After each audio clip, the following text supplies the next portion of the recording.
حدثنا إسماعيل قال حدثني مالك عن هشام عن أبيه عن عائشة رضي الله عنها قالت: لما اشتكى النبي صلى الله عليه وسلم ذكرت بعض نسائه كنيسة رأينها بأرض الحبشة يقال لها مارية، وكانت أم سلمة وأم حبيبة رضي الله عنهما أتتا أرض الحبشة فذكرتا من حسنها وتصاوير فيها، فرفع رأسه فقال: أولئك إذا مات منهم الرجل الصالح بنوا على قبره مسجدا ثم صوروا فيه تلك الصور، أولئك شرار الخلق عند الله.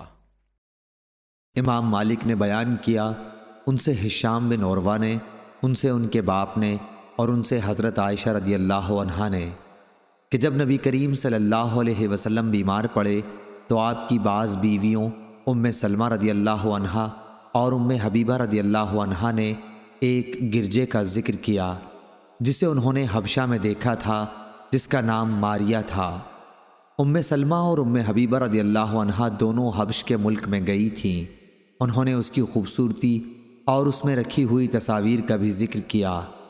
इस पर हुजूर सल्लल्लाहु अलैहि वसल्लम ने सर मुबारक उठाकर फरमाया कि ये वो लोग हैं कि जब इनमें कोई सालेह शख्स मर जाता तो उसकी कब्र पर मस्जिद तामीर कर देते, फिर उसकी मूरत उसमें रखते। अल्लाह के नज़दीक ये लोग सारी मखलूक में बुरे हैं। सही बुखारी हदीस नंबर 1341।